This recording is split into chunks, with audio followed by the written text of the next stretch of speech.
Et autre bonne nouvelle, il semble bien que cette douceur se prolongera pendant toute la semaine. Nous aussi, nous avons notre été indien. À demain. Merci Gabriel, vous êtes le soleil de notre chaîne.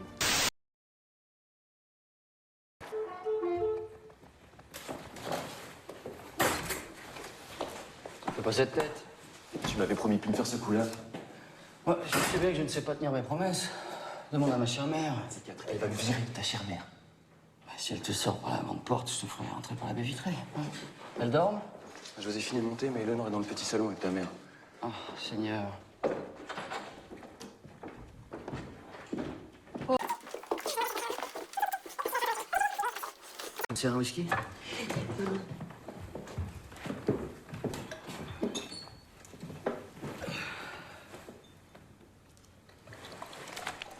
Oh, encore lui. Paul, tu veux jouer avec nous?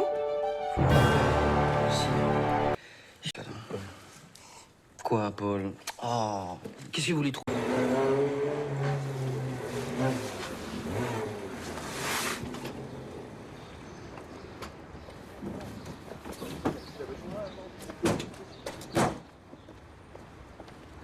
Regarde, c'est le fils Gaudens. Le pauvre. Pauvre, le mot pour rire.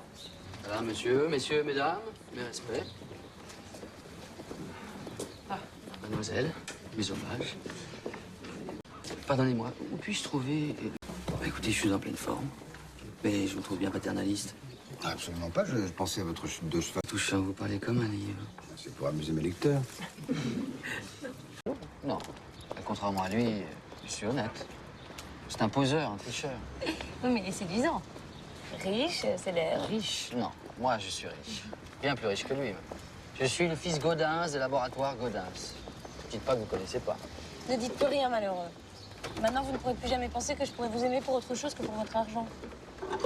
Pardon, je dois aller travailler. Ah, je vous raccompagne. Non, merci, j'ai mon cheval. Mais c'est gentil quand même. Et comment faire pour vous revoir? Et votre casque? Tiens, ton bouquin. Merde pas avec tes conneries. Ah, Paul, merci. Je suis ravi que tu sois venu. C'est mon patron qui m'a traîné ici. Toutes les raisons sont bonnes.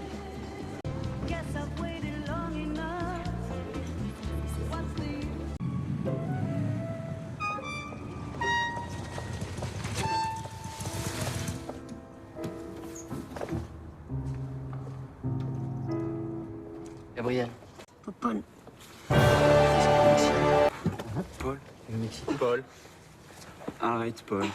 Allez, lâche-la, lâche-la, lâche-la, lâche-la. Allez, vous en faites pas, ça va. Oui. Merci.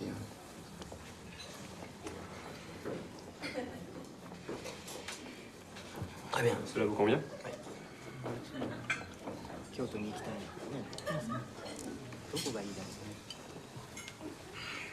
Nullement, mademoiselle. Ta mère te parle. Oui, maman? Paul, tu viens avec moi, on va chercher les cigares dans la voiture.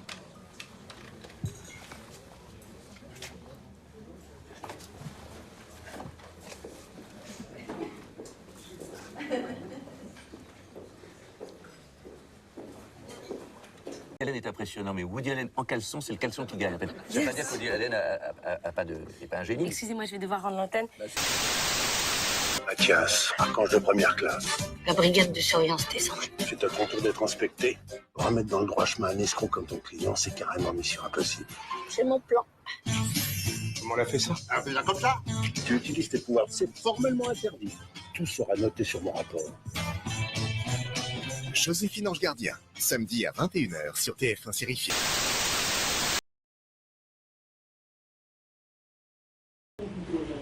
À l'angle de la rue Cassini.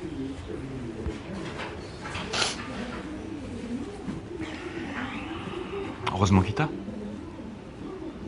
Alors, qu'est-ce qu'il veut? Mais rien. Et toi? Toujours dans la restauration à domicile? Dans l'hôtellerie. Je travaille pour une grosse chaîne sur la côte. Ouais. Et?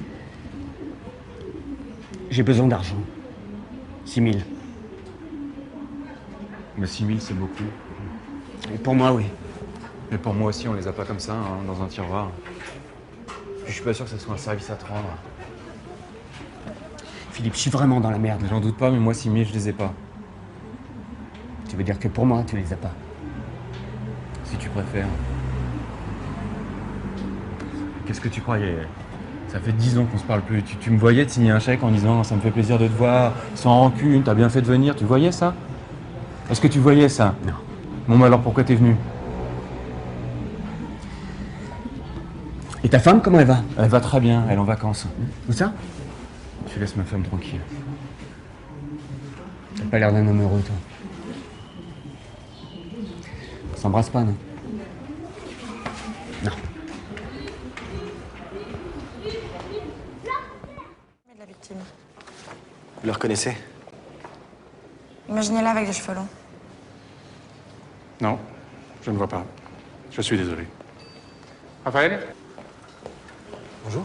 Vous l'avez déjà vu ici? Attendez... Non, ça me dit rien.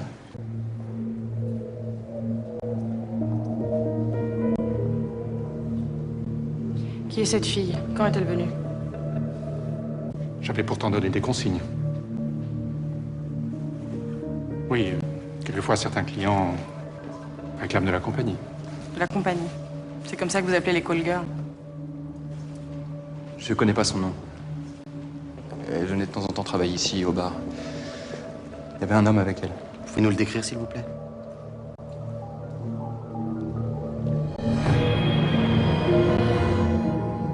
Roux, des lunettes de soleil. Plutôt costaud. Il était bizarre, pas sûr d'un bonjour. Une chambre pour 3 nuits.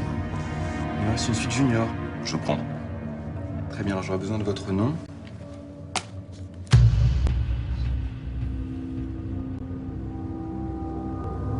Bien sûr, monsieur. Chambre 229.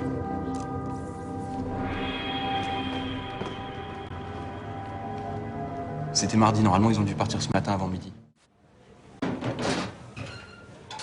Parlez-nous de Chloé. Vous étiez qui pour elle? Et c'est pas la peine de nous ressortir ton client mystère. À part toi, personne ne l'a vu. On n'a retrouvé aucune empreinte dans la chambre. On a trouvé votre source d'inspiration. C'est toi qu'elle est venue voir. T'étais qui pour elle? Son petit copain, son ex? Je suis sorti avec elle au Nouvel An. Ça a duré 2 semaines. Mais je l'ai pas tuée, je vous jure. Si vous le jurez, ça change tout. C'était votre idée de l'habiller en garçon? J'ai menti, je sais, j'aurais pas dû, mais si mon patron apprend que j'ai prêté une chambre, je suis viré. Roméo et Juliette, qu'est-ce que ça raconte? Ça raconte l'histoire de 2 familles qui se détestent parce qu'elles ne pouvaient pas se voir. Et on ne sait pas pourquoi. On ne sait pas pourquoi, mais c'est écrit dès le début de la pièce dans un prologue. Car l'auteur, William Shakespeare, a pris soin de nous prévenir au début de ce qui se passe et même de ce qui va se passer. On sait qu'ils vont mourir. Roméo est amoureux d'une jeune fille qui s'appelle Rosalinde, mais Rosalinde ne l'aime pas. Rosalinde ne l'aime pas, elle préfère le couvent. Rosalinde, c'est la fille dont Roméo est amoureux, mais elle est très dure, elle est très froide. C'est pas du tout une fille festive, par exemple. C'est pas quelqu'un avec qui on va faire des blagues de cul ou... Non, Rosalinde, elle est très sérieuse, elle a fait de la danse classique. Roméo est très dépressif et ses amis le retrouvent, lui, et lui disent « Viens, on va aller à un bal et tu vas retrouver une autre fille. » Mais là, Roméo, il leur dit à ses copains, alors là, ça m'étonnerait, je vais mourir de désespoir. Rolinde, c'est celle... Elle est sérieuse, elle est austère.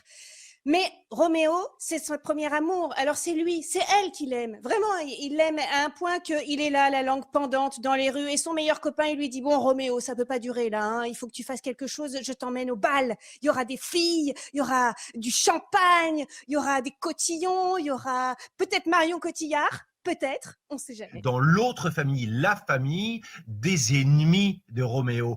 Mais ils y vont avec un masque, alors on ne le reconnaît pas. Alors là, Roméo, il a un flash, il a des étoiles dans les yeux quand il voit Juliette, et là, le masque tombe. Et là, elle aussi est masquée, parce qu'à l'époque, on fait des bals masqués, on a oublié de dire, ça se passe en Italie. C'est des châteaux italiens avec des glycines qui pendent au balcon, c'est très beau, c'est l'été, il fait beau, et puis il y a une chaleur un peu étouffante, hein, et on est tous un peu... Oh. Et là, il se voit. Elle le voit. Roméo avance vers elle et tout de suite, il lui dit, écoutez, excusez, ma main touche la vôtre, etc. Mais j'aimerais vraiment bien vous embrasser. Et elle, direct, elle lui dit exactement la même chose. Moi aussi. Je veux bien vous embrasser. À partir du moment où ils sont accrochés et rien ne pourra plus jamais les décrocher, même pas la mort. Car on le sait, Roméo et Juliette, ça se termine par une Catastrophe. Une mort, c'est la mort, il meurt. Deux morts. Ça se termine par 2 morts. Tout le monde meurt. Bon, bref. Alors, Roméo et Juliette n'en peuvent plus et Roméo demande Juliette carrément en mariage. Il lui dit, dès demain, je vous retrouve à l'église et on va se marier. Mais durant ce bal, il y avait Tybalt. Tybalt, c'est le cousin de Juliette. C'est donc un Capulet. Et Tybalt, il est là, il se promène dans le bal, il est masqué lui aussi. Et il dit... Oh, mais je le reconnais, c'est ce Roméo, c'est ce Montaigu. Et là, il est pas content du tout, il va vers Papa Capulet, il lui dit, c'est Roméo, on peut pas laisser faire ça. Papa Capulet, il dit, attends, oh, calmos, c'est une fête pour que Juliette, elle rencontre Paris, je veux pas d'entourloupe, je veux pas de vagues, hein, alors tu rentres chez toi, tu te calmes. Il y a un arbitre dans l'histoire, c'est le prince de Vérone. Vérone, ça se passe, hein, c'est en Italie, ça se passe à Vérone. Et il y a un prince, donc calme-toi, va coucher. Voilà. Donc, le lendemain, ils se retrouvent et grâce à Frère Laurent, qui est un ami de Roméo, Roméo et Juliette vont réussir à se marier. Avec l'aide de Frère Laurent, mais aussi de la nourrice de Juliette, qui s'appelle... Elle s'appelle nourrice. C'est souvent ça, les petits rôles, on les appelle nourrice, serveur, nourrice. Grâce à la nourrice et à Frère Laurent, ils vont faire en sorte que Roméo et Juliette se retrouvent à l'église, à confesse. En fait, ils vont faire comme si Juliette, elle va se confesser avec sa nourrice. Et là, ils arrivent à s'entendre pour se marier. Et ils vont se marier. Mais pendant ce temps-là, il y a un problème. C'est que Tybalt, il se balade dans la rue et il croise Mercutio, le copain de Roméo. Et il a un petit coup de sang. D'autres ont des passions plus douces, plus sympathiques, comme la peinture sur soie ou la pâte Filmo. Mais lui, non, il est plutôt vengeance. Il est plutôt bataille, sang. Il aime bien quand le sang coule, et en particulier celui de ses ennemis, évidemment. Je pense qu'il a eu des problèmes à l'école. Je pense qu'il n'a pas eu d'amis quand il était jeune. Et ça, il le paye maintenant parce que du coup, il tue tout le monde. Donc, Tybalt attaque tous les amis et là-dessus, Roméo arrive et Tybalt tue son meilleur ami. Donc, Roméo, évidemment, comment dire… Là, on lui tue son meilleur ami. Comment vous réagiriez si on vous tuait votre meilleur ami ? Naturellement, il prend son épée, parce qu'il a une épée sur lui toujours, et il tue Tybalt. Mais Tybalt, c'est le cousin de Juliette. Il vient de tuer le cousin de sa femme. Il n'est plus tellement le bienvenu dans la famille. Alors jusqu'à présent, ça aurait pu se passer, ils étaient mariés, mais là, il vient de tuer le cousin de sa femme. Et en plus…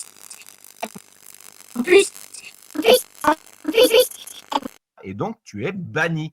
Bannissement, ça veut dire tu n'es pas mort, mais tu quittes la ville et on veut plus te revoir. Ça veut dire qu'il est obligé d'aller loin. Mais avant d'aller loin, il dit il faut qu'il aille une dernière fois voir sa Juliette bien-aimée, donc pour se dire adieu. Et ils arrivent donc toujours grâce à la nourrice et à Frère Laurent à se voir en cachette dans la chambre de Juliette. Et là, c'est la nuit d'amour. On peut dire, c'est que c'est leur dernière nuit d'amour, leur seule et dernière nuit d'amour. Donc, ils n'ont vraiment pas eu le temps, de tomber dans les habitudes, de quel côté du lit tu dors, etc. On l'a déjà dit, c'est l'été à Vérone, donc la chaleur est suffocante. Enfin, parce que dans William Shakespeare, il faut savoir, il y a la mort, mais il y a le désir. C'est une pièce sur le désir aussi. C'est pas facile. Juliette a vu son amoureux partir. Il est banni, donc il est parti, et son cousin tué. Donc elle est triste. Donc les parents, ils lui disent « Tu es triste, on va te marier, comme ça ira mieux.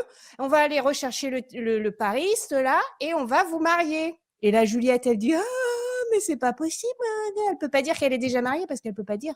Du coup, son père commence à craquer. Il dit « Bon, ça suffit maintenant, tu vas te marier avec Paris. » Et là, elle sent bien qu'elle est obligée de le faire. Alors, elle va voir Frère Laurent, qui lui propose de lui faire une petite potion. C'est une potion d'endormissement qui va donner à Juliette l'apparence de la mort, mais elle n'est pas morte. Elle fait que dormir. Un ami de Roméo dit « Oh, la mauvaise nouvelle, je vais l'annoncer à Roméo. Il faut quand même pas qu'il reste loin de l'information quand même. » Donc, et du coup, il va vite lui porter, parce qu'à l'époque, on n'avait pas BFM, on n'avait pas France Info, etc. Donc, il a pris son cheval et il a été donner la nouvelle à Roméo pour lui dire « Écoute, je suis désolé, mais mon ami, ta femme est morte, ton amie est morte. » Voilà. Et là-dessus, Roméo, quand il apprend la nouvelle… son sang ne fait qu'un tour, hein. Il demi-tour et hop, il prend le cheval de son ami qui reste là, et il dirait qu'il va à Vérone pour se tuer. Voilà, tout simplement parce qu'il est vraiment désespéré. Il s'arrête chez un apothicaire pour demander une petite potion pour que la mort soit rapide, parce qu'il a pas tellement envie de souffrir, hein, quand même. Et donc, il arrive jusqu'au mausolée de Juliette. Voilà. Et là, il rentre. Donc, faut voir, hein, un mausolée, c'est comme un petit bâtiment, hein, c'est carré. Et là, il hein, rencontre Paris, qui était venue pleurer sa future épouse, qu'il n'a pas pu épouser, puisqu'elle est morte avant. Eh oui, c'est comme ça qu'elle s'en est sortie. Mais Roméo, lui, il le rencontre, et Paris, lui, il n'est pas au courant que Roméo, c'est son mari. Alors, Paris, il dit à Roméo, bats-toi. Et Roméo dit à Paris, tais-toi, meurs. On a plusieurs morts. On a Tybalt, on a Mercutio, on a Paris. Ça fait déjà beaucoup de morts, hein. Et là, en ce moment, on a Juliette qui a l'apparence de la mort. Et Roméo, donc on a dit, il vient de tuer Paris. Là, il voit Juliette, il la voit morte. Et là, c'est un grand désespoir. Hein. Il prend le couteau que Juliette... Et donc là, il boit sa potion et il tombe sur le sein de Juliette, mort. Juliette revient justement à la vie à ce moment-là. Au moment où lui descend, elle remonte. Et elle prend son poignard, parce qu'il lui a rien laissé, même pas une goutte, et elle se plante. Les parents Capulet, le papa Montaigu, parce que la maman, elle était morte de chagrin en ayant vu son fils exilé. Dans le sein gauche, là où bat le cœur. Et le prince. Et tout le monde arrive sur cette tombe et voit les deux enfants morts. C'est notre faute, on regrette. Mais c'est à cause de nous tout ça. C'est notre haine, c'est notre colère qui est la source de tout ce malheur. Alors qu'est-ce que c'est? Parce que en fait, ça se finit bien quelque part. Ça se finit par la réconciliation des deux familles. Même si ça se finit mal parce qu'ils sont morts. C'est plutôt triste quand même la mort des gens. Mais c'est l'amour qui gagne.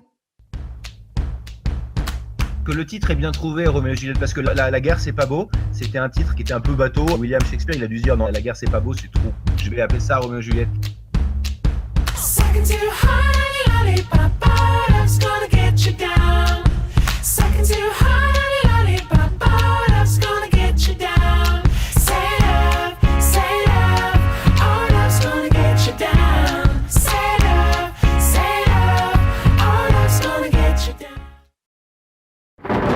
Hamlet.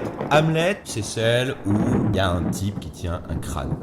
C'est un jeune garçon qui s'appelle Hamlet et qui a vu très dernièrement le décès de son père, ce qui l'a rendu fort triste. C'est qu'il est mort dans des circonstances un petit peu particulières. Il semblerait qu'il fut tué par on ne sait pas tout à fait qui au début, mais sa maman de ce jeune garçon. Elle s'est remariée avec son oncle. Un mois après. Alors, on va pas faire toute la présentation au passé simple, je vous préviens tout de suite parce que ça va pas être possible, on va pas s'en sortir. Alors, déjà, il faut mettre un cadre, c'est que ça se passe au Danemark, un pays où il pleut énormément, où les gens sont globalement déprimés, que vraiment il y a une ambiance de nuages gris qui s'abat sur tout le monde, et notamment le prince du Danemark, Hamlet. On pense que sa mort est un peu suspecte parce que son frère, Claudius, a épousé sa femme. Vous comprenez? Il faut suivre les doigts. Hein. Le prince Hamlet a vu sa mère épouser Claudius, le frère du roi. Qui, lui, est mort. On est sur des remparts d'un château. Hein. Et là, il y a un copain de Roméo qui s'appelle Horatio. Comme dans les contes de fées, comme dans les histoires de sorcières, les fantômes, parce qu'il y a un fantôme, apparaissent à minuit. Il est minuit, on est sur les remparts du château, et les gardes, en hallebarde, scrutent à travers le brouillard, et ils aperçoivent une forme, un halo blanchâtre, et c'est le spectre du roi Hamlet. On ne sait pas trop, hein, c'est un fantôme, donc on peut imaginer ce qu'on veut. Hein. C'est du fluide, c'est du liquide. Oui. Bah, c'est difficile de faire le spectre, on imagine, c'est pour ça que souvent ils prennent des draps comme ça. Hein. Il parle en Hamlet roi, quoi. Petit 1, j'ai été tué, empoisonné par l'oreille, le roi Claudius m'a versé un poison dans l'oreille, ça c'est assez vicieux, pendant que je faisais une petite sieste. Petit 2, tu dois me venger et tuer Claudius. Petit 3, tu épargnes, s'il te plaît, maman. parce que maman, c'est un cas à part. Le petit 1, ça commence à me... Petit 2, évidemment, il faut que je te venge, mais c'est énorme. Tuer quelqu'un. Et petit 3, pas toucher à maman, ça commence à me... Culpabilité, angoisse aidant, mort, tout ça, commence à le perturber l'âme et le cerveau, et donc il devient un peu bizarre, il parle avec les gens de manière très étrange, et il pousse il tient quelque chose, il tire le fil, et il joue le fou. Il n'arrive pas à avaler la nouvelle. C'est son sang qui bouillonne, et qui forcément contamine tous les autres fluides de son corps, c'est biologique. On a la pression, on a des pressions, il y a des gens qui ont des problèmes digestifs, ils comprennent très bien de quoi je parle. Carrément, il se balade dans les couloirs, il est très méchant avec les gens qu'il rencontre, notamment avec sa petite amie du moment qui s'appelle Ophélie. Elle a une pression terrible sur elle, il faut qu'elle résiste aux avances du prince Hamlet. Il est fort méchant. Enfin, c'est pas une pièce facile pour les filles, Hamlet, hein, quand même. Bon, il y a déjà beaucoup d'hommes, il y a que 2 filles, Ophélie et la mère Gertrude. C'est ça aussi. Est-ce qu'elle avait le choix, Gertrude? Parce que là, son mari meurt, tué par son frère. Alors là, elle se dit, soit j'y passe, soit, donc retournement de veste. Et d'accord, je fais encore la reine. Je change de mari, mais je fais encore la reine. Ça me va bien autant. Hamlet fait le fou, il jette Ophélie, il lui dit d'aller au couvent. Elle représente Ophélie un peu la pureté, la virginité qui va se faire...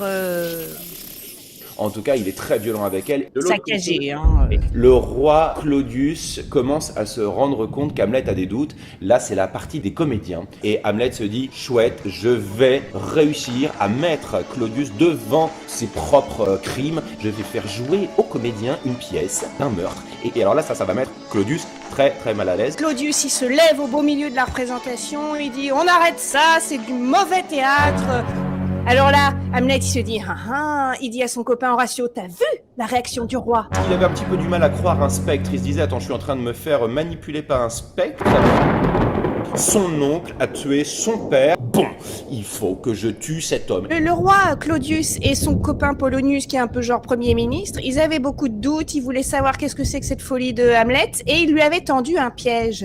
Et une nuit, il s'était caché, le monsieur Polonius, derrière une tapisserie, en disant au roi, vous allez voir, on va voir comment il va parler à sa mère, et là, je peux vous dire que on va bien se rendre compte. Polonius se cache derrière une tapisserie. On imagine que dans ces palais à l'époque, il y avait des tapisseries partout pour raconter des scènes de chasse, pour quand on s'ennuyait, et dans un banquet, il suffisait de regarder la tapisserie et puis d'observer les lévriers ou d'observer les choses qui se passaient sur les tapisseries. Parce qu'il y a beaucoup de nuages au Danemark, on l'a dit, donc le paysage est couvert, donc on met des paysages non couverts sur les murs. Donc, Polonius se cache derrière la tapisserie et dit, voilà, on va voir ma reine, si... c'est pas ma reine la bonne fée, hein, c'est ma reine, c'est sa reine, la reine. Et on va voir il osera jouer le fou. Hamlet dit clairement à sa mère, non, je ne suis pas fou, car je sais que vous avez couché avec mon oncle. Et la mère, elle dit, oh mon Dieu, mon Dieu, mon Dieu, mon Dieu, oh. Et là, Polonius, il a peur pour la reine, alors il dit à l'aide. Et là, Hamlet a sorti son épée, parce qu'il a lui également toujours une épée sur lui, et bam, il tue Polonius. Il croyait que c'était le roi. Bon, il a tué Polonius,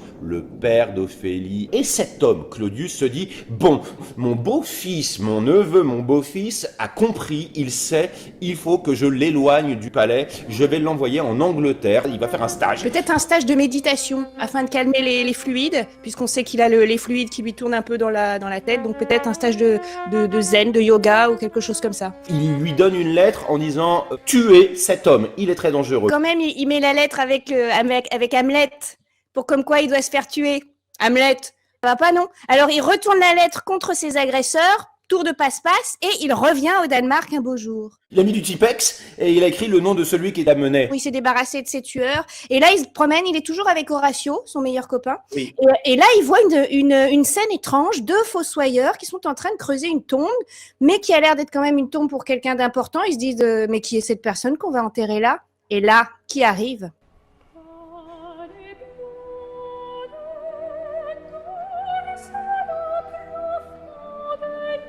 Ophélie s'est faite dévorer par la folie. Elle est morte, emportée dans les profondeurs par sa robe gorgée d'eau. Elle a été engloutie sans même y penser. Elle a abandonné son chagrin dans le lit de la rivière.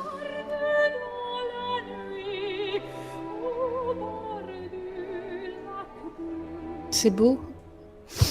Et là, il y a Laërte qui est revenu et les deux jeunes hommes se battent pour savoir qui va pleurer le plus, la belle Ophélie. C'est terrible. Et donc, Claudius, il avait retourné Laërte, le frère d'Ophélie, contre Hamlet en disant on va organiser un duel, tu vas voir, on va empoisonner l'épée et tu vas le toucher, il va mourir. Et ça l'arrange aussi, Claudius, c'est un plan. Alors tout le monde est là en train de se dire oh, c'est intéressant, c'est un duel, c'est sport. Hein. Il y a toujours des nuages bas, donc on s'emmerde toujours. Donc on imagine que même le sport, ils n'avaient pas inventé le curling à l'époque. En un set, pratiquement, ça s'est joué. Hein. Ouais. Hamlet va... Laërte touche Hamlet avec son épée empoisonnée. Les épées se mélangent. Le roi Claudius se dit aïe, aïe, aïe, Hamlet est en train de gagner, j'empoisonne une coupe et je lève mon verre à Hamlet. Dans les cuisines, il y a un petit larbin qui a fait une grosse connerie. Il a échangé les coupes, on ne sait pas pourquoi. La reine, qui est en train de regarder le combat entre son fils et Laërte, elle a très soif, elle a très chaud, elle dit « Oh, j'ai soif, donnez-moi à boire !» Et là, Claudius regarde sa femme, qu'il a tant désirée, qu'il avait tant convoitée, mourir. Et dans un geste désespéré, il s'approche du roi, il a toujours l'épée empoisonnée et il arrive à planter le roi. Et lui-même s'écroule, Laërte s'écroule, le roi s'écroule, la mère est morte, tout le monde est mort. On fait des grandes funérailles à Hamlet, donc c'est bien, parce que c'est quand même le bien qui gagne à la fin.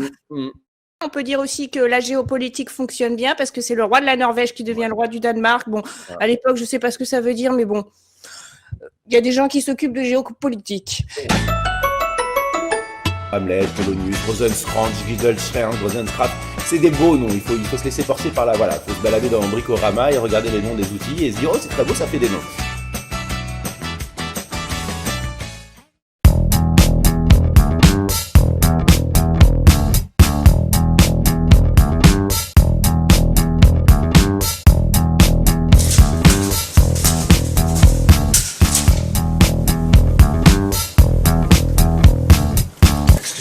Oui, je sais, c'est une manie chez moi.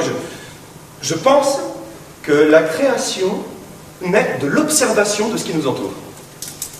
Et prenez ce simple baby-foot, hein, par exemple. Avez-vous déjà pensé à la difficulté que représente une partie de baby-foot pour un homme de petite taille ?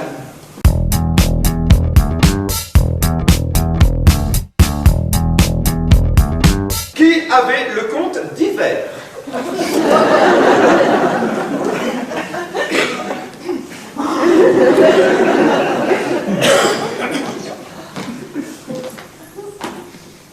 C'est vous, monsieur, non? Ah oui, c'est vous! Évidemment! Alors à l'avenir, quand on vous confie quelque chose qui ne vous appartient pas, vous êtes prêts à faire plus attention!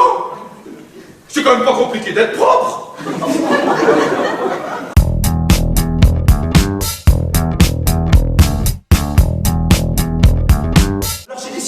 La poire en deux. Hein? J'ai abandonné définitivement les aveugles pour me consacrer exclusivement aux bornes. Parce que quelle est la vraie souffrance du n'a qu'un œil?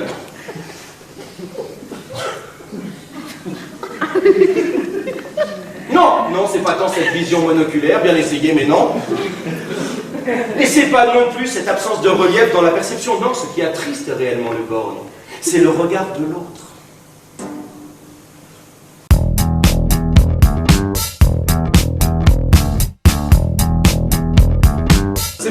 C'est beau ce que vous faites. C'est bien. Prenez votre temps. Hein. Prenez votre temps, c'est un beau passage. Allez-y. Alors, tu es si calme, si serein. C'est sûrement ça, ton talent. C'est ton sang-froid. Ben quand même.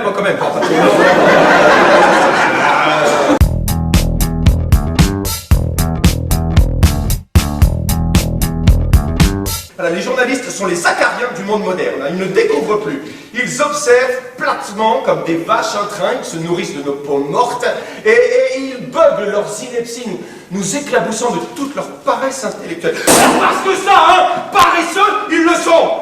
5 heures, j'ai passé avec un journaliste à lui expliquer mon travail, à lui faire partager ma passion. 5 heures. Et qu'est-ce qu'il en a fait? Ça. Je n'aime pas les journalistes.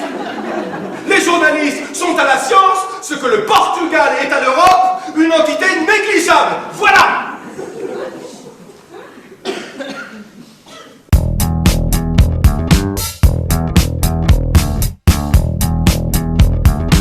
Hein? Les bonnes copines.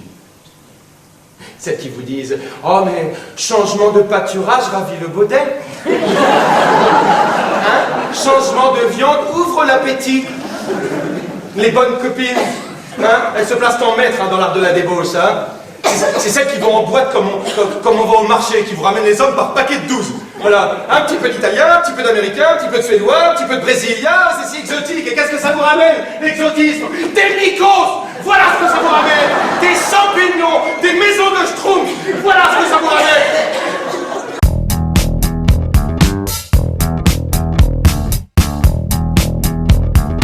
Imaginez, 3 personnes vont faire une partie de baby-foot, il en manque un 4e.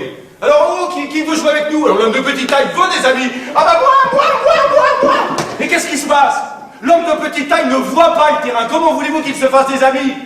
À aucun moment, il ne pourra jouer. Il va se retrouver relégué sur le terrain. Et si jamais il tente le coup, il essaye quand même, il résiste, qu'est-ce qui va se passer? Là, dans les dents! Vous vous faites des amis, vous, en attendant 3 heures à la salle d'attente d'un dentiste?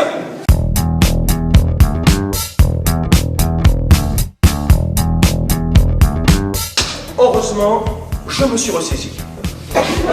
Et curieusement, c'est en regardant un téléfilm l'après-midi. Il s'agissait d'un téléfilm fort bien fait, un téléfilm américain sur... C'était l'adaptation de la Bible dans le Hollywood des années 40.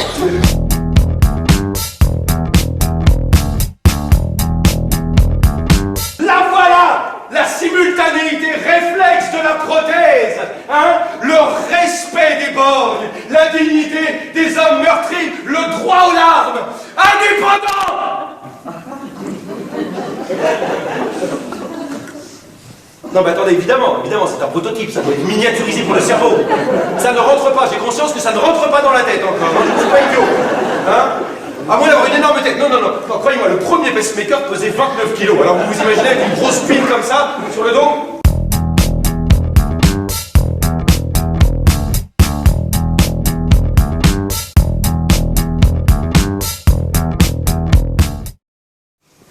Excusez-moi, je crois que je me suis un petit peu emporté. C'est-à-dire qu'il n'y a pas de journaliste dans la salle. Ni de portugais.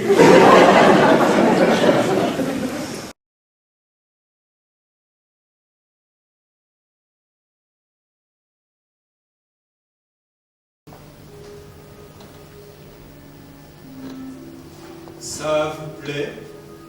C'est bizarre. Votre réponse? Pardon? C'est votre réponse qui est bizarre, parce que je vous ai montré bizarre. Ça veut rien dire. Si. Ça veut dire que je suis déroutée. Je ne sais pas quoi dire. Pas quoi en penser, j'aimerais bien. Agressif, moi, monsieur! Si j'avais un tel nez, il faudrait sur le champ que je me l'amputasse. Mais il est beaucoup trop grand. Il est beaucoup trop grand. Oh oui, il est beaucoup trop grand. C'est le modèle Jumbo. Ah oui, c'est le modèle Jumbo, t'en as d'autres? Qu'est-ce que c'est que ça, s'il vous plaît? C'est le titre. Tac! Je pars la pointe dont vous espériez me faire don, j'ouvre la ligne de la bouche, tiens mieux ta broche, Laridon. À la fin de l'envoi. Elle est où la musique de chambre? La finesse, le mot qui troue le silence? J'aime. Madeleine Robin. Oui, Roxane. Voilà. J'aime quelqu'un. Hein? Elle vous a tout dit. M'aime-t-elle? Peut-être. Comme je suis heureux, monsieur, de vous connaître. Cyrano! À son humeur bataillarde. J'irai dans l'ombre, à tes côtés. Je serai ton esprit, tu seras ma beauté. Je descends. Non. Monte donc, animal. Excusez-moi, je vous arrête. Alors, expliquez-moi où elle est, la poésie. Non, il faut la ressentir. Qu'attendez-vous? Ah non, la nuit de noces est encore lointaine, hein? On a tiré sur mon carrosse. Si, c'est vrai. Enfin, c'est la guerre! Une femme, mais jamais! Quoi, allez? Je le jure. Ouvrez la charge avec les dents! L'âme, c'était la vôtre. Je ne vous aimais pas. Vous m'aimiez. C'était l'autre. Vous m'aimiez. Non. Je vous aime. Vivez.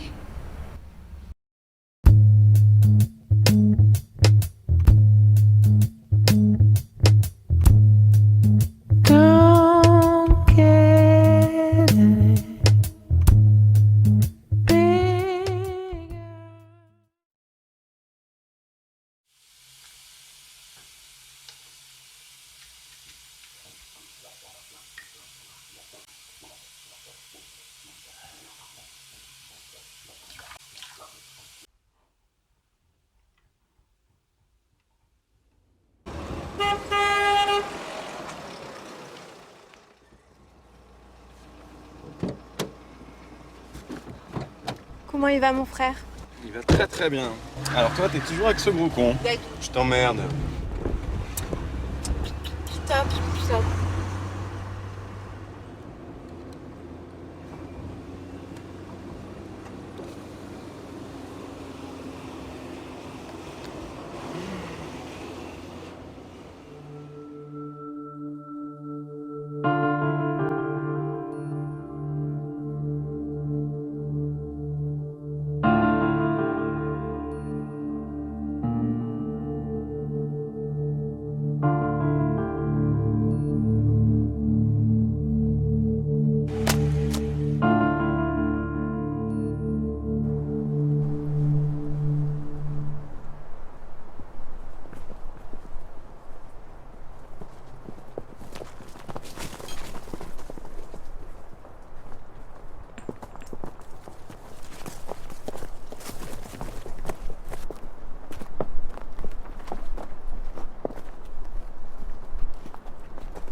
Ah ouais, vraiment, il n'y a pas à dire, ça donne envie.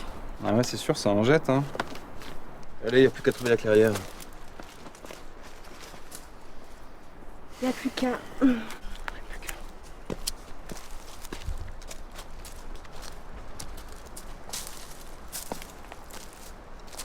C'est encore loin? Oui, la prochaine fois que je descends de bord, tu me préviens, parce que moi, personnellement, les expéditions dans le maquis... En plus, elle est bien flippante, cette forêt. La prochaine fois que j'entends un truc comme ça, je me casse, moi. Ça va, c'était juste une bestiole. Ouais, bah reste à savoir quoi comme bestiole.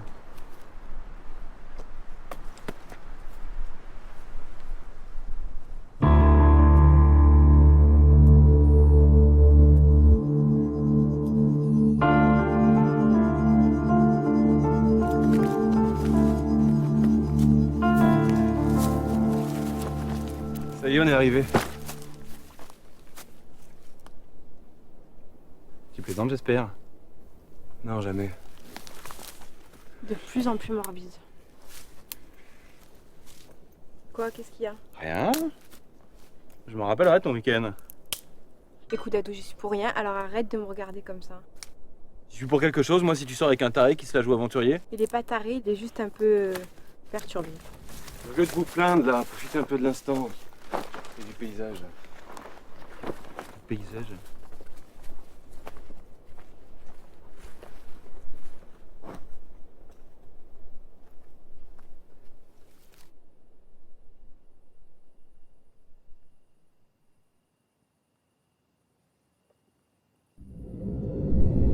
C'était quoi ça?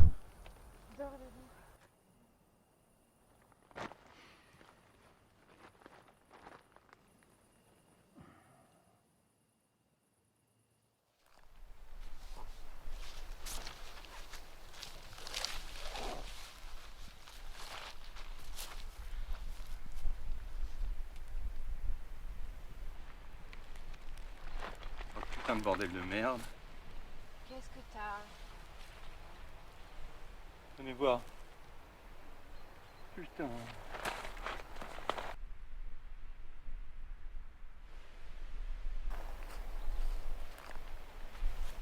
Le putain de bordel de merde. Mais t'es obligé de causer comme ça, de... Le bordel. Ah, c'est hallucinant. Oh putain. J'en ai assez vu, on rentre. Attends, déjà là? Oui, déjà, et de suite, Jude. Non, je plie la tente, on y va. On en a rien à foutre de la tente. Non mais tout de suite.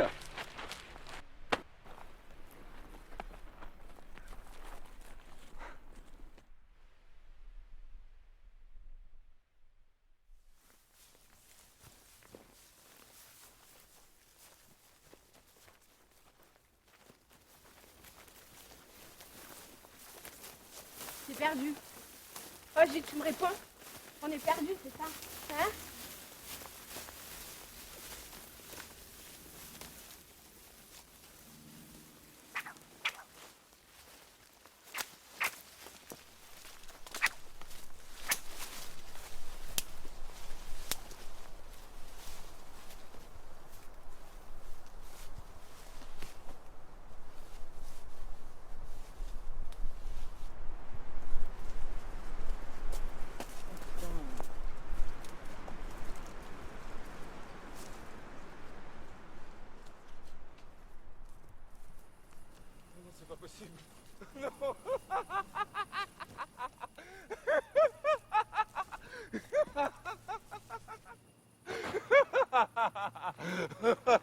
Tu l'as fait exprès? Je t'assure que non.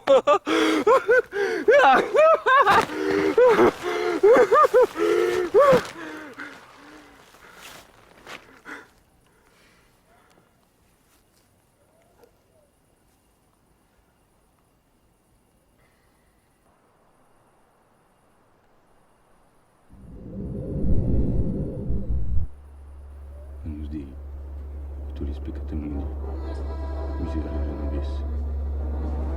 Anus Dei, Vitoris peccata mundi, dona nobis pacem.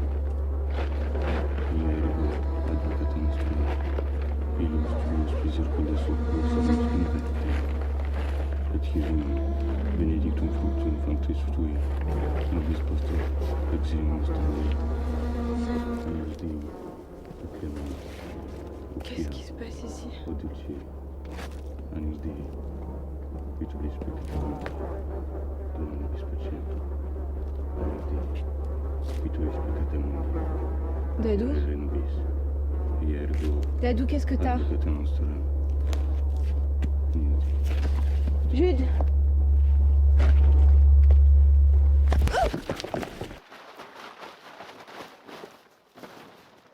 Dadou!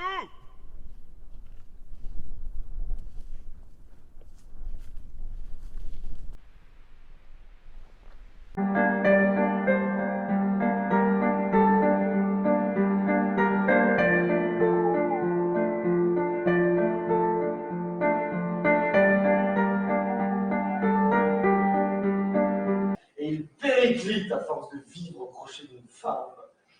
Oui, liquidateur, c'est comme ça qu'on dit. Mandataire, liquidateur. Ne le prenez pas mal. Vous avez tout le confort ici. Mandaté par qui? Le tribunal. Lequel? De grande instance. Vous savez tout ça. Le mandateur est aussi liquidateur. Ça arrive. Et ça tombe sur moi. C'est mieux. Pourquoi? C'est plus rapide. Et ça, c'est une chance, ça, une liquidation rapide? Une grande chance. Dites-moi, je vais vous voir souvent pendant toute la durée de ce déroulement rapide? Souvent, oui. Quel âge vous avez? Vous êtes éligible à la procédure de mise en faillite civile. Éligible.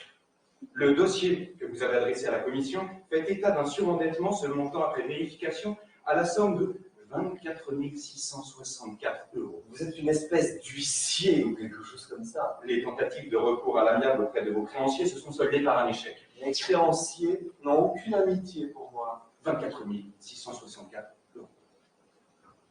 Voilà pour votre passif. Pour ce qui est de votre actif, vous êtes chômeur en fin de droit depuis 11 mois, vous percevez un revenu minimum d'insertion de 411,70 € mensuels, insaisissable. Je trouve votre appartement spacieux, et comme je le disais tout à l'heure, vous avez tout le confort. Spacieux, oui, spacieux, je trouvais ça grand, je trouve ça petit, j'aurais dit exigu. Alors que tout semble atteint par la peste, une maladie, il y a une maladie où il n'y croit. Les êtres que je respire se désagrègent. Mes êtres, mes cœurs. Comment vivre ici? Je ne supporte pas. Un niveau de rayonnement 37 fois plus haut que la normale. Et comment hurler ce que je ne supporte pas? Vous mesurez sans arrêt le rayonnement radioactif sans même connaître les radionucléides qui vous entourent. Pourtant mes griffes poussent dans l'attente. L'appareil photo fixe l'image. Elles s'aiguisent dans mes souvenirs. J'étais à Tchernobyl. Je suis à même de me La défendre. catastrophe est localisable. De combattre.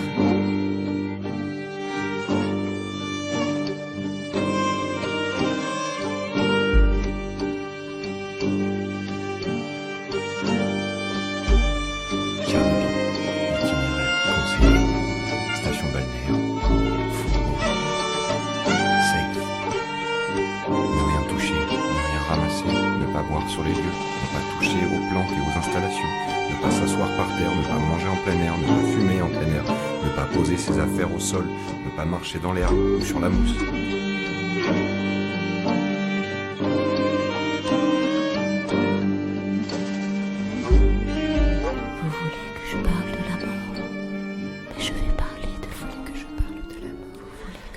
Nous étions jeunes mariés.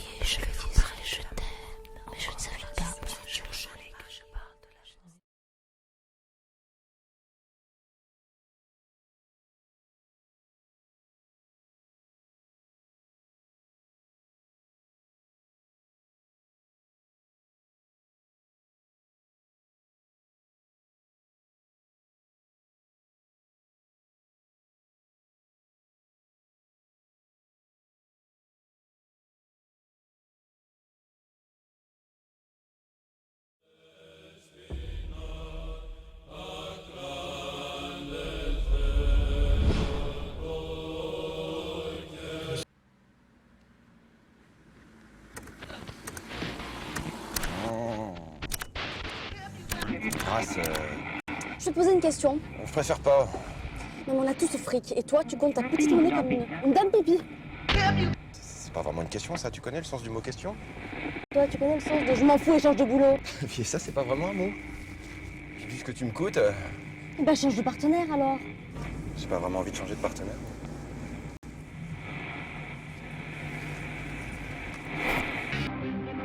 Ceci est un message d'information urgente. Nous vous invitons à garder votre calme. Mais selon les dernières nouvelles rapportées, cette terrible tempête, s'il vous plaît, ne cédez pas à la panique. Rentrez chez vous.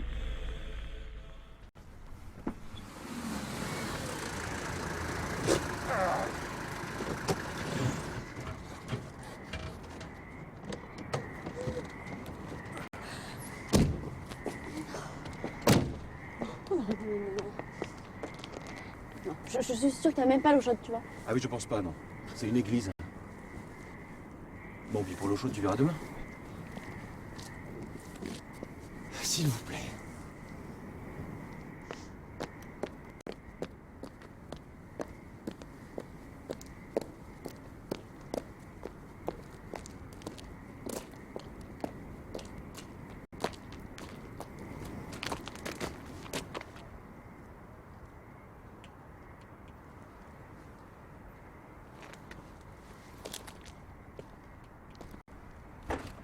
Je vous en prie.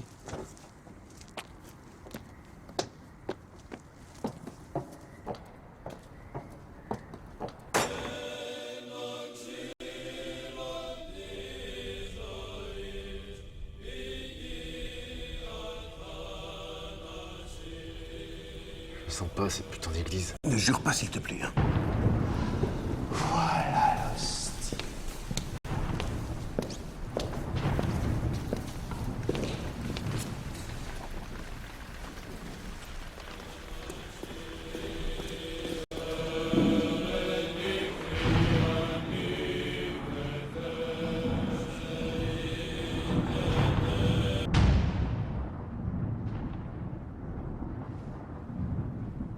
Gindre ou tout autre truc chiant. Tu vois, en 10 secondes, elle nous demande du fric. En tout cas, c'est très bien. Vous êtes là. Vous allez me suivre maintenant. Elle est au courant que la météo est complètement pourrie? À mon avis, elle a pas la radio.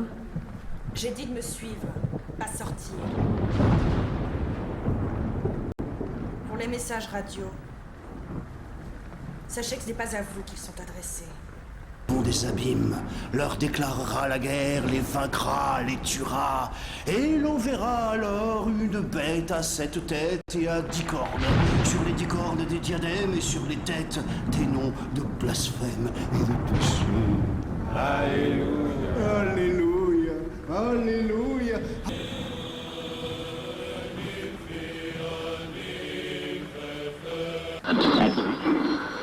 Ils sont au nombre de 7. Surtout, n'approchez ni ne tentez de communiquer avec eux. Soyez patients, gardez votre calme et surtout, gardez la foi.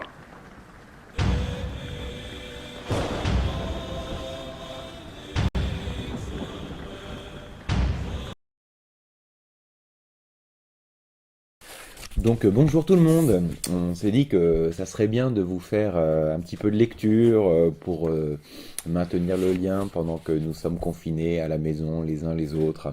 Voilà, donc voici une première lecture, un livre de Christian Auster qui s'appelle « Pas de guerre le lundi ». Pas de guerre le lundi. Un jour, qui était un lundi, le roi Paul sortit de son château en compagnie de ses hommes pour aller faire la guerre. Mais, parvenu à mi-chemin du champ de bataille en consultant son agenda, il s'aperçut qu'il n'y avait pas de guerre le lundi. Ce jour-là, il devait même y avoir une grande fête au château. Comme il n'avait rien préparé pour cette occasion, le roi Paul se dit qu'il était inutile de rebrousser chemin afin d'accueillir ses invités. Non qu'il fût impoli, mais il avait honte de n'avoir rien prévu pour les nourrir et les distraire, et pourtant, paraître devant eux, dans ces conditions, était au-dessus de ses forces.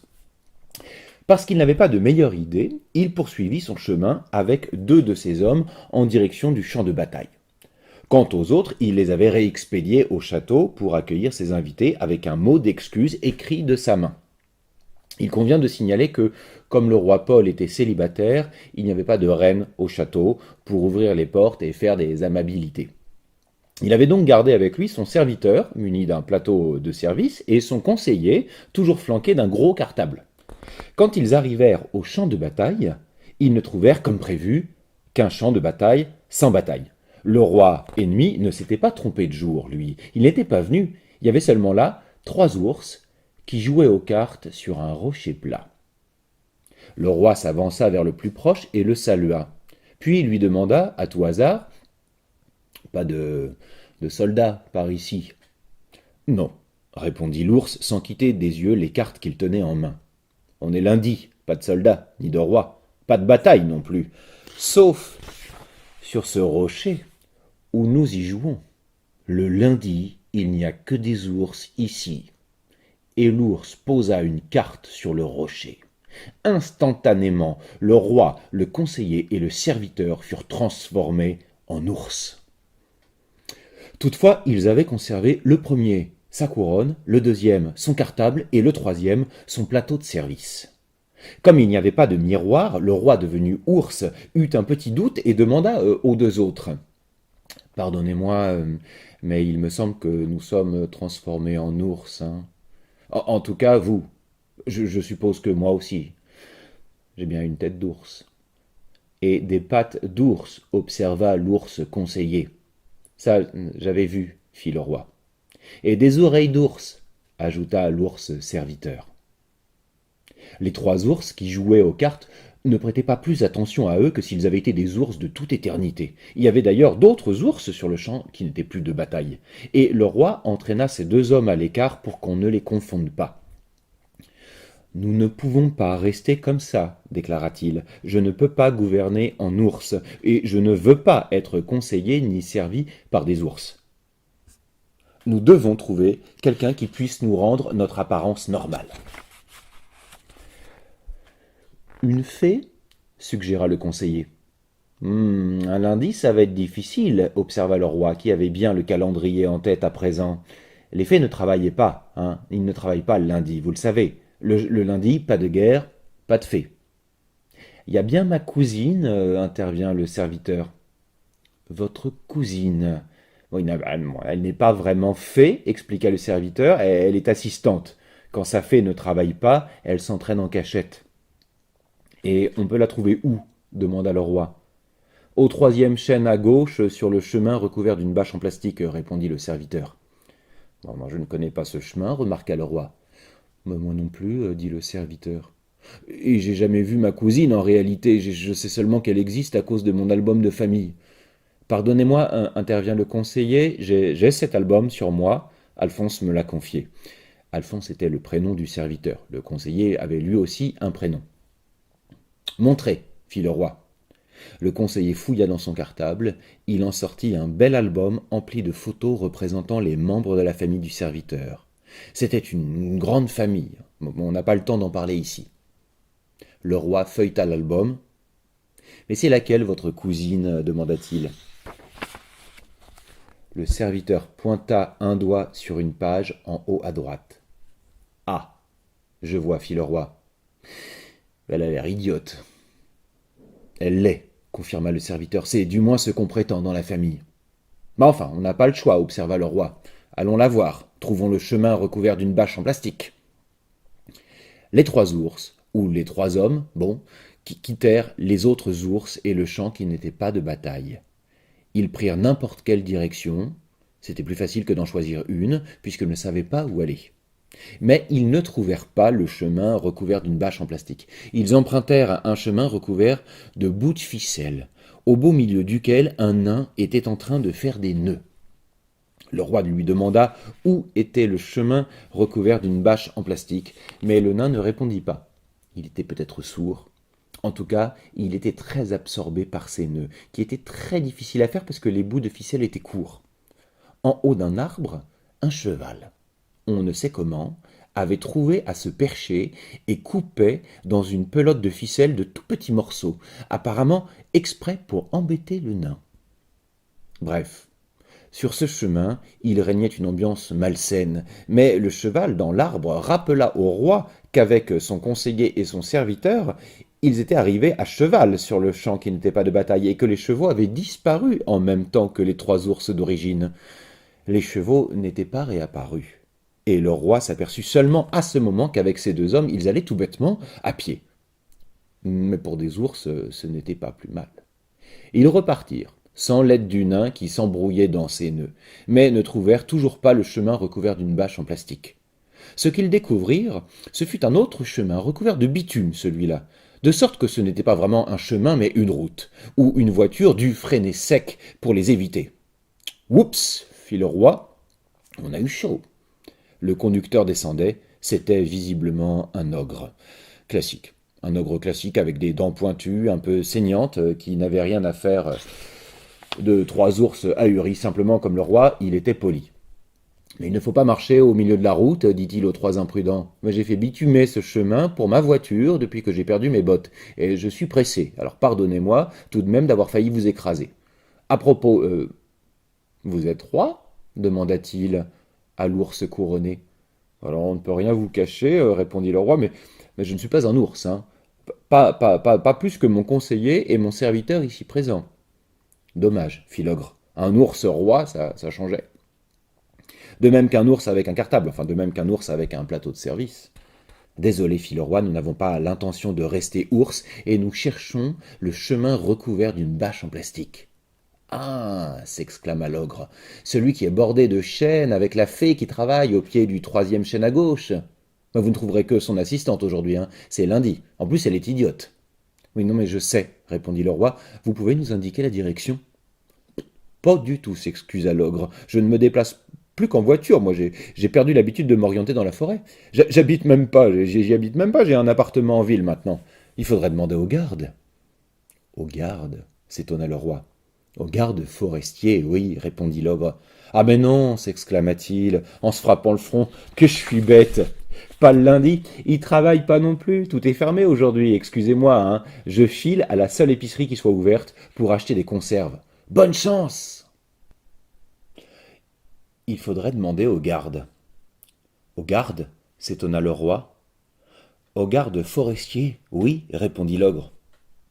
Ah mais non, s'exclama-t-il, en se frappant le front, que je suis bête, pas le lundi, ils ne travaillent pas non plus, tout est fermé aujourd'hui.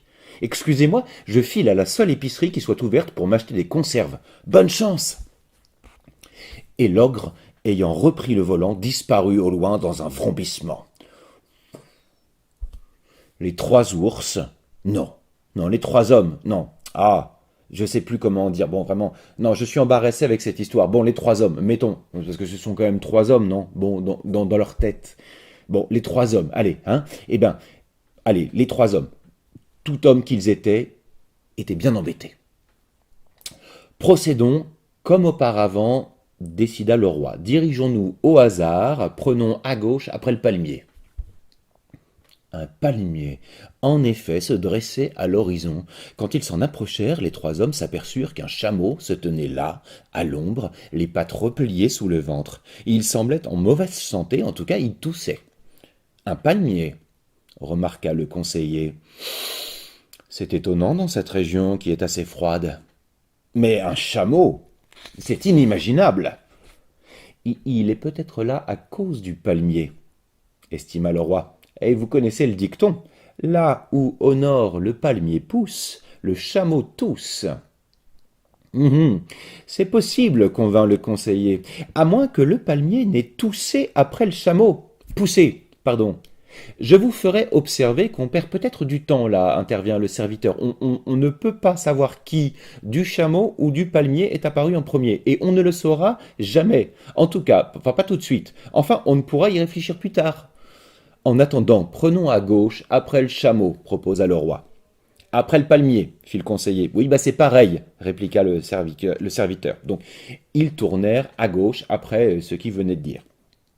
Cette fois, le roi avait été bien inspiré de prendre n'importe quel chemin, puisque le chemin, précisément, aboutissait au chemin recouvert d'une bâche en plastique.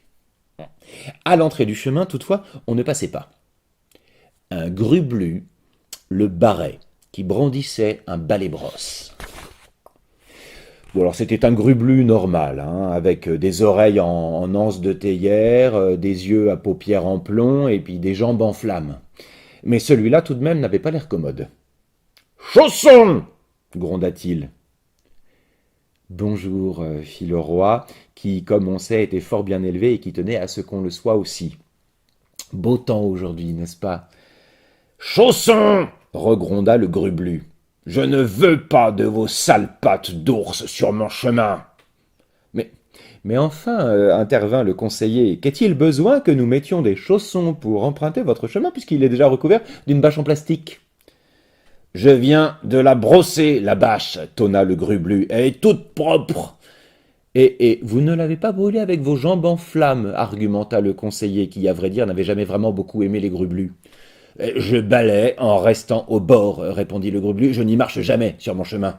Il ne craint rien, mon chemin. Je le bichonne, mon chemin. Je le protège, mon chemin. Je le bâche. Bon, fit le roi, nous sommes venus voir l'assistante de la fée et nous n'avons pas de chaussons. Vous pouvez la prévenir que nous sommes là ? Qu'elle vienne au moins si nous ne pouvons pas passer. Inutile, répondit le grublu. La voilà. La cousine du serviteur, de fait, s'avançait sur le chemin recouvert d'une bâche en plastique. Elle était chaussée de chaussons en forme de tête de chat, et comme sur la photo, elle avait l'air idiote. « Bon alors qu'est-ce que c'est que tout ce raffut ?» dit-elle en arrivant au bout du chemin où se tenaient les trois hommes. « Que me veulent donc trois ours avec une couronne sur la tête, un cartable à la main et un plateau de service sous le bras ?» Redevenir les hommes qu'ils ont toujours été, répondit le roi, à commencer par moi qui suis le roi. Le roi des ours, demanda l'assistante. Non, répondit le roi, je suis le roi Paul. Et moi je suis ton cousin, intervint le serviteur. Mon cousin ours, demanda l'assistante. Non, répondit le serviteur, ton cousin Alphonse. Mais que tu es laid, s'exclama l'assistante. Tu ne ressembles pas du tout à la photo que j'ai dans mon album. Le conseiller se pencha à l'oreille du grublu, qui regardait la scène en faisant négligemment griller une saucisse sur sa jambe gauche. Non mais, elle est vraiment aussi idiote que ça ? Complètement idiote, répondit le grublu en croquant dans sa saucisse qui était cuite maintenant. Vous n'avez aucune chance de vous faire comprendre. Le conseiller fouilla dans son cartable et en sortit discrètement un petit livre. Alors voyons, dit-il en le feuilletant, appareil volant non identifié, arrivage de poissons frais, assassinat au couple légumes, assurance touriste contre les grublus. Excusez-moi, dit-il, j'ai sauté une page. Ah, voilà. Assistante idiote à chaussons en forme de tête de chat. Le conseiller lut silencieusement le passage concerné, puis il s'adressa à l'assistante. Nous sommes 3 ours, c'est vrai, lui dit-il, et votre cousin Alphonse, qui est le seul ours de votre famille et le plus laid d'entre nous. C'est bien votre avis ? Pas du tout, répondit l'assistante, vous êtes aussi laid que lui, mais vous n'êtes pas mes cousins. Nous en convenons, répondit calmement le conseiller. Justement, votre cousin est très malheureux de ne pas ressembler à la photo de lui que vous avez dans votre album. Ne pourriez-vous point l'aider ? Si, répondit l'assistante, et elle fit apparaître un appareil photo. Oh non, s'écria le conseiller. Non, ce n'est pas la photo qu'il faut changer, c'est lui. Bon, c'est trop tard, fit l'assistante. J'ai appuyé. Et comme c'était un appareil à développement instantané, le mécanisme délivra immédiatement une photo, mais elle ne représentait pas un ours avec un plateau de service, elle représentait le serviteur tel qu'il était avant sa transformation en homme avec sa livrée de serviteur et son plateau de service, bien sûr. « Mais c'est magique !» fit l'assistante en montrant la photo. « Regardez !» Oui, c'est pas mal, l'encouragea le conseiller. Mais, ajouta-t-il, je suis pas certain que... je vais vous photographier aussi tous les deux, tiens, s'enthousiasma l'assistante en s'adressant au roi et à son conseiller. Il n'y a pas de raison. Et avant qu'ils eussent eu le temps de faire ouf, le roi et son conseiller étaient photographiés. Les 3 hommes, ou les 3 ours, bref, eurent donc chacun une photo qui les représentait tels qu'ils étaient avant leur transformation. Le roi, le conseiller et le serviteur. Voilà, je vous avais prévenu, hein, fit le grublu. Il n'y avait aucune chance de se faire comprendre. Excusez-moi, faut que je nettoie ma bâche, elle est déjà ressalie, là. Et il longea la bâche avec son balai brosse en prenant bien soin de ne pas l'enflammer avec ses jambes. Bien, fit le roi, nous vous remercions beaucoup, mademoiselle, mais serait-ce abusé de vous demander encore un service ? Du tout, répondit l'assistante qui avait l'air aussi fière qu'idiote. À présent, demandez, vous serez exaucé. Pourriez-vous nous donner 3 épingles ? Demanda le roi. Bon alors, c'est de plus en plus facile, hein, s'écria l'assistante. Et, ôtant son chausson en forme de chat, de droite, elle en retira 3 épingles qu'elle tendit au roi. Parce que ça m'arrange en fait, commenta-t-elle, j'avais ces épingles plantées depuis 3 semaines dans la plante du pied, ça commence à me faire mal, hein. Donc c'est moi qui vous remercie. Hein. Je vous en prie, fit le roi. Nous vous souhaitons une bonne fin de journée. Saluez le grublu pour nous. Nous allons rentrer maintenant avec ces merveilleuses photos. Allez, au revoir. Et le roi entraîna ces 2 hommes à l'écart du chemin. Épinglez-vous ça dans la fourrure, leur dit-il en leur tendant leurs photos. Mais fit le conseiller. Oui, mais c'est mieux que rien, expliqua le roi. En attendant de redevenir ce que nous sommes, ça nous aidera. Et les 3 hommes, ou les 3 ours, enfin vous voyez ce que je veux dire, prirent le chemin du retour. Le garde forestier, qui, contrairement à ce qu'avait dit l'ogre, travaillait ce jour-là parce qu'il avait besoin d'argent et qu'il voulait faire des heures supplémentaires, les arrêta dans une clairière où une trentaine d'escargots essayaient de jouer à saute-mouton sans réussir à se décoller, bien sûr, ce qui les rendait fous de rage. « Ah !» fit le garde forestier, comme si j'avais pas assez de problèmes avec ces escargots qui deviennent fous de rage. Alors voilà, maintenant 3 ours avec une couronne, un cartable et un plateau de service qui traversent une clairière interdite aux ours déguisés. Non mais vraiment, vous n'êtes pas dans un cirque ici, messieurs. Pardonnez-nous, fit le roi, nous ne sommes pas ce que nous avons l'air d'être. Hein. Si vous voulez bien regarder nos photos. Le garde forestier se pencha successivement sur la poitrine des 3 ours. « Ah oui, en effet, hein, dit-il en se lissant la moustache. En effet, je reconnais ces photos. Elles viennent de l'appareil de la fée et elles disent la vérité. Veuillez accepter mes excuses, messieurs. Bonne route, messieurs. Je vais essayer de calmer ces escargots maintenant. » Mais les escargots étaient déchaînés, hein. Ils étaient si fous de rage qu'ils arrivèrent à se décoller en poussant des cris. « Vous voyez bien que tout finit par s'arranger, cria le roi au garde. Allez, bonne continuation.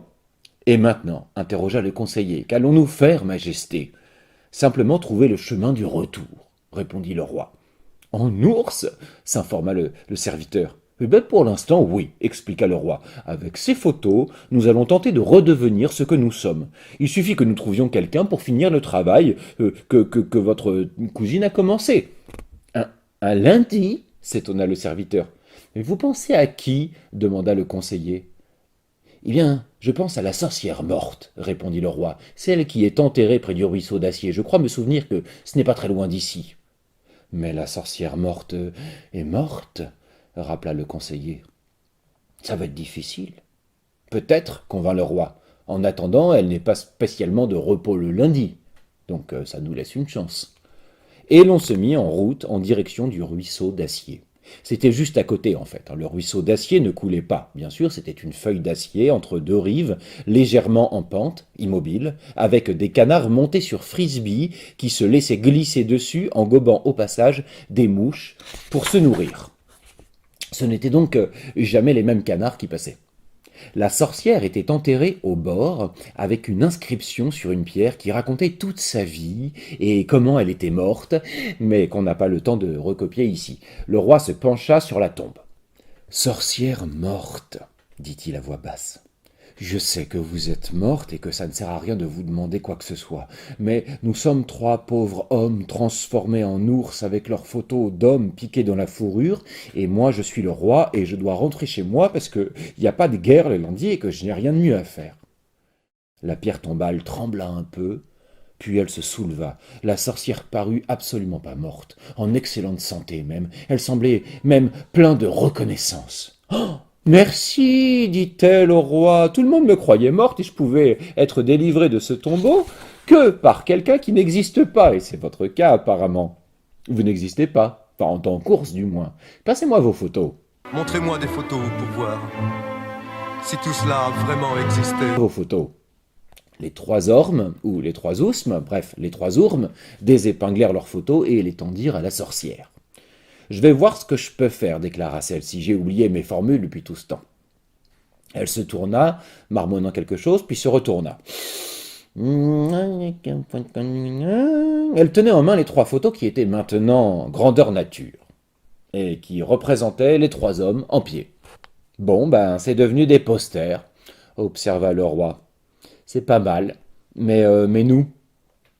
Non, bah attendez, dit la sorcière, hein, je vais chercher mon balai. Elle retourna dans sa tombe. Où est-ce que j'ai mis ça? Où est-ce que ça? Bon, elle cherche, hein, voilà, non, c'est pas ça, ça c'est pas ça, c'est le foutoir, hein, c'est pas ça. Et elle en donna, bon, elle retourne, elle remonte avec son balai et elle en donna 3 coups sur les hommes qui disparurent aussitôt. Pouf. Et voilà, dit la sorcière. Mais elle ne le disait à personne, il n'y avait plus personne en face d'elle, il n'y avait plus que 3 posters représentant le roi, son conseiller et son serviteur, et encore, il lui tournait le dos. « Allez, dit-elle en tapotant les 3 posters du bout de son balai, encore un effort !» Pouf, pouf. Et les 3 hommes sortirent des posters. Mais ils étaient malheureusement plats.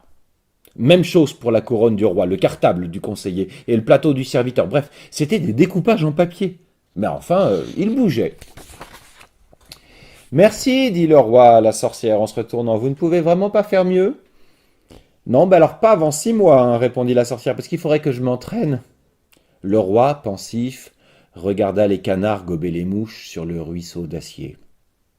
Bon, eh ben on va se débrouiller comme ça, dit-il finalement à la sorcière. Bonne vie à vous, hein. Allez, nous on y va, ordonna-t-il à ces 2 hommes. Et ils finirent par trouver le chemin du retour. Ils ne tentèrent même pas de récupérer leurs chevaux, car s'ils étaient montés en selle, légers comme ils étaient, ils se seraient envolés. Quant aux aventures qu'ils connurent en route, le seul monstre qu'ils eurent à affronter fut un oculorictus à langue violette. Ils le firent exploser en un clin d'œil, puisqu'il suffit de faire un clin d'œil à un oculorictus à langue violette pour qu'il explose. Quand ils arrivèrent au château, en revanche, ils eurent une surprise. Les invités, affamés et très fâchés de l'absence du roi, étaient entrés en guerre contre les hommes de sa troupe, bien qu'on fût un lundi, et ils les bombardaient d'assiettes et de verres à pied. Toute la vaisselle était brisée, et les hommes demandaient grâce. Le roi arrivait à temps dès qu'il fut entré dans la salle de réception. Comme il ne pouvait guère combattre lundi ou non avec son épée en papier et son corps sans épaisseur, il décida de se mettre à table. Il n'y avait rien à manger, puisque rien n'avait été prévu, mais les invités, cessant de bombarder la troupe, s'apaisèrent à la vue du roi. Ils s'installèrent à ses côtés, au milieu des débris, et s'excusèrent pour leur comportement. Ils trouvèrent toutefois le roi bien maigre et lui demandèrent des nouvelles de sa santé. « Non, ça va, » répondit le roi. « Un petit problème avec des ours au milieu du champ qui n'est plus de bataille ? Bah oui, c'est un lundi, que voulez-vous ?»« Mon Dieu ! C'est vrai, s'écria un invité. Un lundi ? Et nous nous sommes battus, mais nous avions si faim. Heureusement, nous passons à table. Mais oui, fit le roi. Serviteur, ajouta-t-il à l'attention de son serviteur qui s'était collé contre un mur en attendant. Allez donc voir en cuisine où en sont les choses. Le serviteur se décolla, puis s'éloigna vers la cuisine où il n'y avait rien qui fût en train de cuire, avec son plateau de service encore plus plat là encore que le plateau d'origine, découpé dans le prolongement de sa main et dans lequel on ne pouvait rien mettre, hein, bien sûr, tandis que les invités face au roi passaient entre leurs dents une langue impatiente et que leurs yeux exprimaient la méfiance et la faim. Il semblait prêt à se fâcher de nouveau, et le roi, plat comme il était, avec ses hommes assommés sous les débris de vaisselle et sa couronne qui penchait vers l'avant, maintenant, à cause de la chaleur qui régnait bien plus que lui dans la salle depuis un moment, commençait à s'inquiéter. Cependant, le serviteur ne réapparaissait pas, et le conseiller, assis aux côtés du roi, se décida enfin à lui donner un conseil. « Le plus sage serait de fuir, Majesté, lui murmura-t-il, avant que nos hôtes ne se refâchent et que nous ne finissions fort chiffonnés, hein, si vous voulez mon avis. »« Attendez, répondit le roi, tout va peut-être s'arranger encore une fois si j'en crois ce que je vois. » À l'entrée de la salle, en effet, le grublu paraissait. Il tenait d'une main son balai-brosse et de l'autre un authentique plateau de service où fumait une montagne de saucisses qu'il avait fait griller sur ses jambes. Le grublu se dirigea vers la table et, déplosant le plateau, « Je vous souhaite un bon appétit », dit-il. « Je ne sais comment vous remercier, » lui dit le roi, « mais votre chemin et votre bâche, qui les surveille ?» Mais personne, répondit le grublu. Ben, ça m'est égal, il se trouve que j'en avais assez de ce chemin, il est trop prenant. Et puis j'avais envie d'un toit au-dessus de ma tête et d'une cheminée, l'hiver, ou profiter d'un bon feu que j'y ferais en étendant mes jambes. J'ai pensé à votre château. Oh, pardon, ajouta-t-il, j'avais pas vu que vous étiez en papier. Oh, non mais c'est rien, dit le roi, ce n'est rien. Mais le grublu s'était beaucoup trop rapproché et le roi était déjà en flammes. Et le mardi, le jour où la fée reprenait le travail, elle eut fort à faire quand le conseiller et le serviteur lui apportèrent les cendres du roi afin qu'elle lui redonnât vie. Mais elle y parvint, parce qu'elle était douée. Et le conseiller et le serviteur redevinrent aussi ce qu'ils étaient, en 3 dimensions, sans attendre 6 mois que la sorcière réapprit ses formules, et tout alla pour le mieux dans un monde où les grublus commençaient vraiment à trouver leur place, mais où, malheureusement, comme on était mardi, il fallait repartir à la guerre. Tout n'était pas encore parfait, donc, en vérité, mais il y avait de l'espoir, et c'est quand même ce qui importe au bout du compte. Fin.